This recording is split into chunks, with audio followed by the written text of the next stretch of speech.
Esa constitución, esos que vimos ahí en la pared, en la madera, muy bonita, literalmente fueron unos levantadedos ya en su momento de aprobar la constitución. Eso yo lo he escuchado, que prácticamente el documento estaba redactado y fueron a votarlo. Se discutió. No, y además yo sí quisiera decir algo de los constituyentes del 17. Aquí en México a finales del año nos tomamos diciembre, ya hasta enero. Tuvieron la responsabilidad histórica de redactarla en mes y medio, 2 meses, la Constitución, y estuvieron desde cero. Claro, retoman mucho de la Constitución de 1857, para decirlo así. Reformaron algunos otros profundamente, por ejemplo, se saca de la Constitución del 57 el tema de la religión católica, era la religión oficial. Y otras cosas, el artículo 3, el artículo también sobre la tierra, porque había que incluir todo el tema, que Zapata queda muy inconforme y por eso después todo el relajo que se aventó con Carranza. Pero yo creo que es una constitución, es un ejercicio constitutivo muy importante. ¿De corte liberal? Ya, sí, claro. Bueno, sí, histórico, el liberal histórico. Sí es liberal. Pero está basado básicamente en lo del 57 todavía. Pues mira, hay uese cosas muy interesantes como lo que menciona ahorita Isabel. Por ejemplo, desde 1915 era tanta la presión que tenía el gobierno. En ese momento, 1915, aún sigue la Junta Revolucionaria, la de Aguascalientes. O sea, no hay un presidente constitucional en ese momento, pero Luis Cabrera hace la ley de 1915, que es la ley agraria, que después se toma literalmente y se mete a la Constitución. Y con eso se aplacan. Pero sabes que todavía era un momento muy convulso. Y si tú te acuerdas, todavía matan a Carranza en 1920 y en 1922, después de los tratados de Bucareli, la Constitución no arranca, no termina de arrancar. De hecho, hay unas componendas entre Obregón y Estados Unidos para que pueda México tener recursos, porque México es un país quebrado después de la Revolución. Y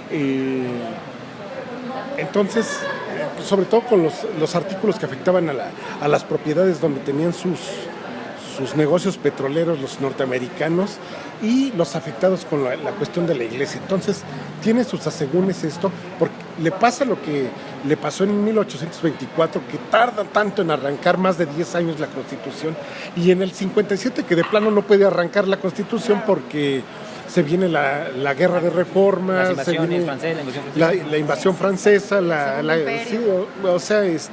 hemos tenido un problema. Fíjate que en el 2010, como en el 2008, cuando se estaban conformando la comisión que dirigiría las conmemoraciones de la independencia y que por ahí en algún momento manejaron el nombre de Cuauhtémoc Cárdenas, no estaba mal lo que él decía, que era el momento para proponer una nueva constitución acorde a las circunstancias. Digo, si tú te fijas y no eres tan purista y dices, no, la Constitución del 17 tiene más de 700 reformas esa Constitución. Exacto. La de Estados Unidos, que tiene todavía más años, tiene creo que 20 y tantas, 23, entonces este está manoseadísima por todos los intereses políticos. Pobre Constitución está más trastocada que... Está muy trastocada, pero bueno, es este sentimiento y este espíritu que tenemos los mexicanos de cambiar lo que estaba, no lo respetas, hay que ponerle, hay que hacerle, en fin. Pero volviendo un poco al proceso de la historia, lo maravilloso es eso, que tú como lector, como mexicano, te lo cuestiones, tengas tu punto de vista y te vayas a las fuentes más importantes, te vayas a los archivos y tengas una opinión. Y además hay otra cosa, que te espejea mucho el pasado con la realidad, con el presente. A ver, con eso que dice Isabel aquí del pasado y el presente, ¿hay alguna similitud con esto de la Cuarta Transformación, con esas ganas de trascender en la historia de nuestro próximo presidente? ¿Hay una similitud de lo que Lorenzo Meyer dice que es casi el hombre más importante después de Francisco y Madero. Tiene similitud lo que hoy vive el país con el movimiento López Obrador, la Cuarta Transformación, con lo que se vivió en 1910, el movimiento de Francisco y Madero. Lo que sucede desde la época de la independencia es que hay cuentas pendientes que no se han saldado. No hemos tenido la posibilidad como país de resarcir a todos aquellos agraviados. Y esto es cíclico, porque lo vivimos en la independencia y 100 años después también teníamos deudas con muchos, se hace la revolución, pasa la revolución y tenemos un siglo XX que también coopta a una serie de personas a las que no le hizo justicia la revolución y sin embargo las tiene metidas en un partido de una forma que no se entiende, porque no llega, no permea, no baja. Entonces, sí estamos en el mismo momento de transformaciones, pero nos quedamos mucho en la retórica. ¿Sabes qué, Isabel? Yo, nuestro libro, de Hidalgo, afortunadamente tiene un versus que nos permite diferir o disentir de algunas cosas. Yo siento que la historia no es cíclica de ninguna manera. Si no sería funesto, ya sabríamos en qué vamos a acabar. Claro. Decía Frederick Katz que a diferencia de 1910, de que se hiciera la revolución de 1910, a 2010 que acaba de pasar, que se conmemoraron 100 años, la gente tenía mucha necesidad, como dice Isabel, pero tenía esperanza. Ahora nuestras esperanzas, ya no existían las esperanzas para los mexicanos. Acaban de renacer ahora. Yo lo diría porque tuvimos una gran lección democrática en las elecciones. Tenemos todavía un país con cierta libertad y con cierta tendencia a mejorar nuestro estado democrático. Sin embargo, yo creo que es un error grave considerar esto de las cuatro transformaciones. Suena lindo. No, suena maravilloso, pero tú piensa, y lo hemos hablado durante todo el día, primero meter en categorías a personajes que estás hablando de ellos de más de 200 años, como el caso de Hidalgo. El caso de Juárez, híjole, si de veras nos ponemos a expulgarlo, también le encontraríamos un montón de defectos, como al mejor de los priistas. Juan, prepara el Cerro de las Campanas. Exacto, Prepara el Cerro de las Campanas. ya dijo Taibo, ¿no? Bueno, y el pobre de Madero que se quedó ahí con muchas ganas de hacer algo, pero que a la mera hora tampoco hizo nada, se quedó con toda su primer intento democrático del siglo XX. No nos deprimas, porque estás diciendo lo que nos va a pasar. Y nuestro emblema nacional, Lázaro Cárdenas, un presidente que también se vio, beneficiado por las circunstancias de la Segunda Guerra Mundial. Si no hubiera habido ninguna expropiación petrolera, lo que está considerado la segunda independencia de este país. El país lo tenía volteado de cabeza por las huelgas, su modelo de educación socialista se la echaron para atrás, los inversionistas se echó para atrás, por eso no lo dejaron poner al candidato de derecha que él quería poner, por eso tuvo que poner uno de centro. Cuando llega Ávila Camacho a la presidencia en 1940, con un fraude electoral. Con un fraude electoral maravilloso orquestado por Gonzalo N. Santos, se hace para atrás toda la administración y todas las propuestas políticas y económicas de Lázaro Cárdenas. Porque hablando un poco de los ciclos que tú dices, efectivamente no son ciclos. Primero, somos individuos diferentes en cada época y eso sin duda traerá cosas distintas, resultados distintos. Lo que sí nos volvemos a tropezar con esa misma piedra es la falta de entendimiento de los procesos. Nos da por cortar procesos y empezar ocurrencias. Desde cero, inventarnos el país cada cierto periodo. Gobernar con ocurrencias no trae un buen resultado. Los gobiernos son procesos. Hay que tomar en cuenta esa sociedad, los cambios tecnológicos, los cambios políticos, las nuevas épocas. Todo eso, la retórica se nos da maravilloso. Lo que no nos da muy bien, y el del gobierno menos, es la aplicación de ello.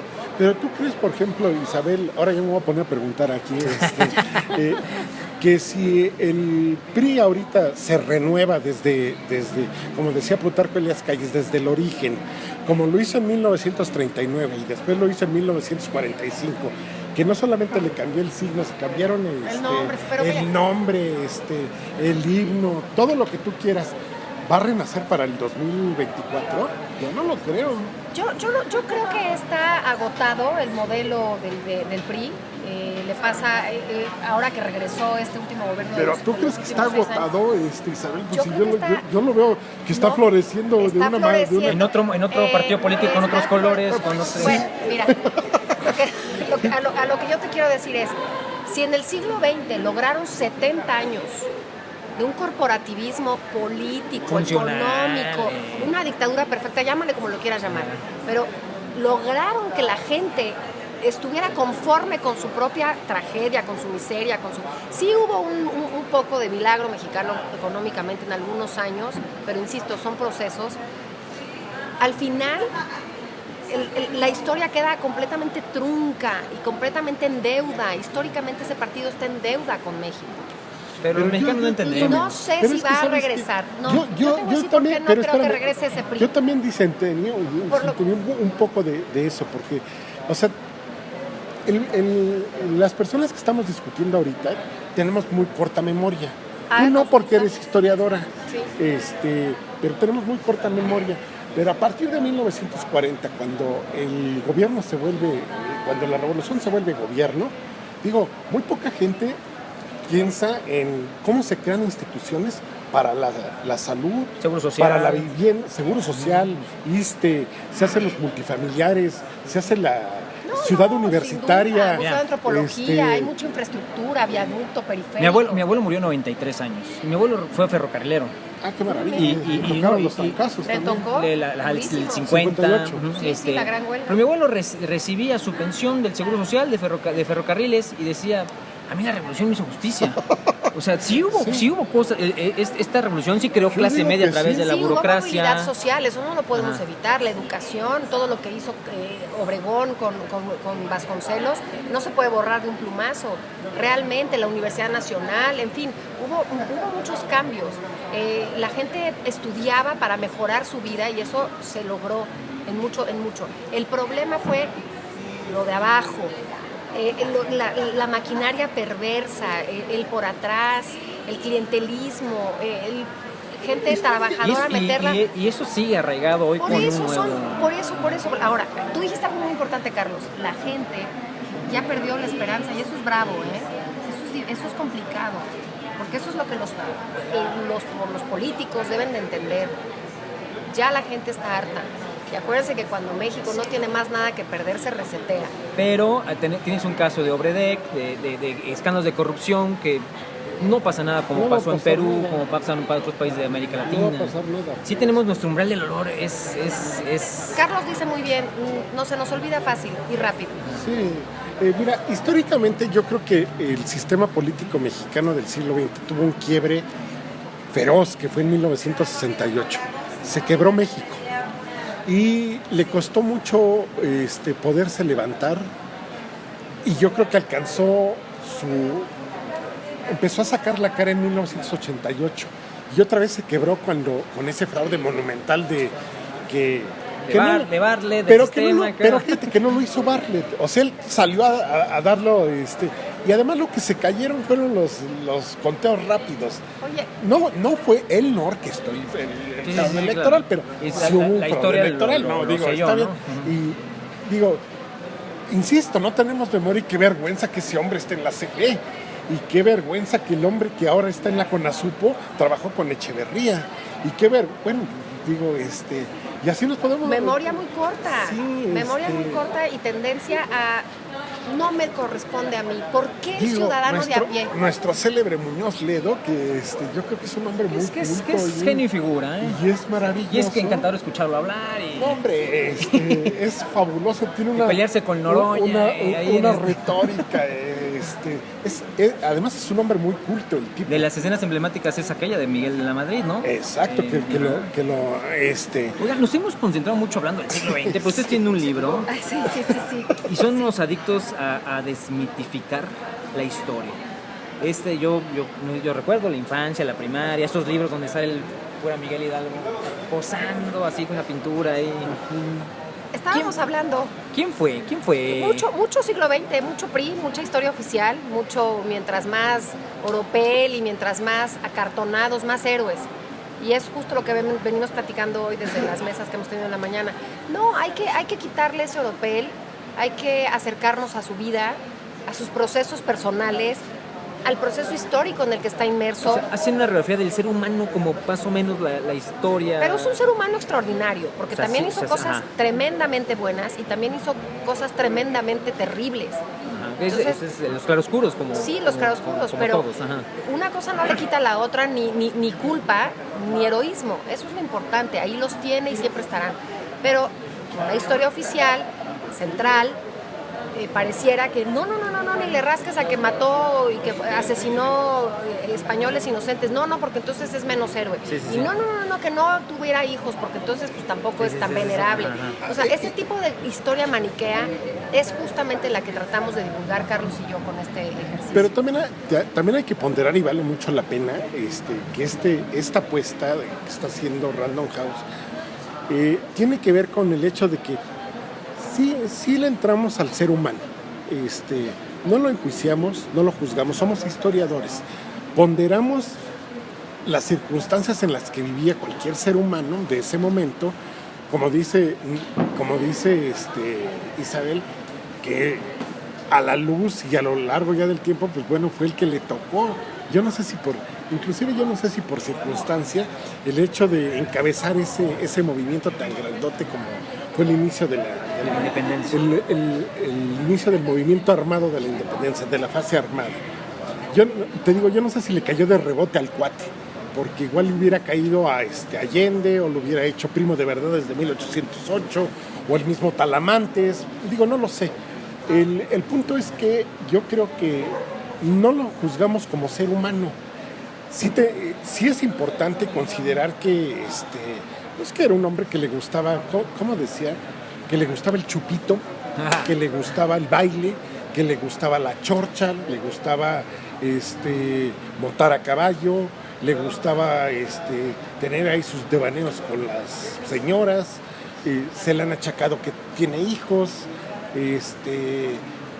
nosotros lo ponemos ahí sin ninguna idea que sea una tendencia, y lo único que hacemos es lo ponemos y que el espectador tenga esa oportunidad y de que él se cree un juicio del personaje, pero con todos los elementos, no sesgados, no con lo que te dan de que era un tipo incólume de bronce y que no lo puedes juzgar de otro modo. No, ahí tienes todos los elementos, ahí está, ahora sí que ahí está tu lechuga, tu espinaca, tu arúgula y tú haz tu ensalada. ¿Y cómo desvinculas a un joven, a un niño de su historia con estos personajes de oropel? Ajá. Porque entonces no lo siente propio, no siente que es lo suyo. Están allá arriba, sabrá Dios dónde, y no tienen absolutamente nada que aprenderles. Los odian en la forma en que se los enseñan en las escuelas. Qué aburrido, con fechas sacados completamente de contexto. Sí. Y sin embargo, si empiezas a contar su historia, como contarías la historia de un amigo tuyo, oye, qué gusto, ¿en qué anda? Pues te voy a platicar en qué anduvo Hidalgo, ¿por qué de repente? ¿A poco amaneció un día y dijo, hoy voy a ser el héroe de la independencia? No, son una serie de circunstancias maravillosas, una serie de procesos de décadas atrás. Además así lo cuenta con ese humor que es bastante agradable para el lector. Exacto, entonces, ¿qué es lo que tenía Hidalgo y por qué estuvo en ese momento? ¿Qué fue lo que le pasó en su familia?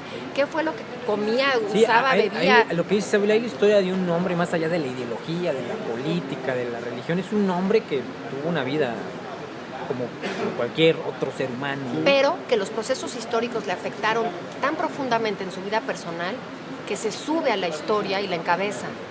Que eso es lo extraordinario de su vida. Oigan, pregunta, a los dos también hacen este proceso de... Sí, es un proceso de desmitificación un poco, sí. Pero los países necesitamos mitos. El mito es indispensable, creer. Te voy a decir cuáles. En esos héroes, creer en esos. Uno ya es medio amargado y luego deja de creer en esas cosas, ¿no? Pero sí necesitamos mitos. Mira, los mitos. Para la dinámica. Los mitos te dan cohesión. Exactamente. Ajá. Los mitos te dan pertenencia. En todas las familias siempre se salpimenta un poco la historia de algún familiar. El problema es cuando se miente. El problema es cuando la historia miente, cuando el historiador tergiversa. o cuando el político tergiversa por legitimar su diálogo, su idea política, etcétera. Entonces, los mitos son importantes para darnos cohesión y darnos esa identidad que es tan importante. Pero primero que nada, para tú tener identidad, pues tienes que conocer la verdad. Y la verdad, como no es absoluta, lo único que puedes hacer como historiador es dar todas las fuentes posibles y echar luz. Sí. Y decirle a la gente, búscale, ráscale, y ahí está todo. Pero los mitos, sí, insisto, sin mitotes. Sí, a ver, vamos a pensar que es un país en construcción, México, en principios del siglo XIX. Es una nación en construcción. Claro que necesita de un mito, claro que necesita de un prohombre que encaminó eso, pero de ahí a que dice Isabel que de ahí a que casi este hombre se puso una capucha, una capa y les dijo, mexicanos vamos a hacer patria, yo creo que dista mucho de eso, ¿no? O sea, sí lo necesitas para el momento de que construyes para que el mexicano, que es un momento muy, muy importante además y significativo, en el momento que le dicen al mexicano, oye, necesitamos un país, pero no nada más un país en el territorio, un país en el concepto. Esto de, híjole, ¿qué pasó 300 años antes? Nos borraron de eso. ¿Y ahora qué somos? Para explicarte eso, claro que necesitas el mito. Mircea Eliade lo dice, venimos de mitos griegos y mitos romanos. Total. Pero de ahí a los hechos de que existió Creta y que existe el Partenón, pues es otra cosa, ¿no? Sí, claro. Aquí también existieron cosas que vinieron a dar a luz ya después de Hidalgo. Hidalgo ya no lo vio. Por eso yo hace ratito hacía énfasis. Fue el inicio del movimiento armado, como todo proceso, como toda lucha, ¿no? Después ya vino un movimiento, digamos, institucional, que fue el que inició Morelos. Y ya después vinieron los movimientos políticos, en el que estuvo Iturbide, en el que estuvo Guerrero, en el que estuvo el propio Santana. Las logias masónicas. Las logias masónicas. De hecho, con unas conspiraciones y con unas intrigas terroríficas que beneficiaron, de entrada, el expansionismo norteamericano, que nosotros tenemos cierta culpa ahí en ese momento, cuando empezamos este proyecto de nación, ni nos poníamos de acuerdo, prestábamos oídos. ¡Qué desmadres! Literal. Pero volviendo un poco al tema no es faltarle al respeto a Hidalgo, es todo lo contrario. Y cuando tú encuentras un héroe todavía más de carne y hueso, que entiendes el proceso, que lo logras articular muchísimo mejor y no te quedas con algo que no entendiste, de verdad te sientes más orgulloso. No es patrioterismo, es condición humana. Lo que le sientes empatía, y ahora le tengo mucha más empatía al cura Hidalgo, de saber que se le muere loco el hermano porque quiebran. ¿Por qué? Porque las reformas borbónicas le cambiaron la forma de pagar los préstamos que tenían, pero te fijas cómo va increciendo. Entonces hay que saber de dónde vienen las voluntades de esos famosos héroes. Y además estas interpretaciones que ya que tienden hasta ser más poéticas, yo creo que tienen mucha razón, ¿no? Tú puedes escudriñar lo que tú quieras de un personaje como Hidalgo, como nosotros lo hicimos, o como nosotros continuamos ese ejercicio. Pero él ya tiene un lugar en la historia. Es el lugar del padre de la patria, y nadie lo va a cambiar eso, ¿eh? Sí, claro. Como decía Edmundo Gorman, que el poder de la fe es más fuerte que cualquier argumento de la razón, ¿no? Entonces, él es el padre de la patria y va a ser para todo el mundo el padre de la patria. Nosotros estamos viendo, a ver, ¿qué le podemos dar a la gente, al lector, para que entienda, no bien y no completamente, sino estamos agregando un pedazo solamente para que pueda entender de otra manera al padre Hidalgo, al padre de la patria? Bueno, pues nos han dado aquí una brevísima clase de historia. No, hombre. Carlos, qué gusto. Una Gracias. charla maravillosa. Sí. La conspiradora. Es más amable que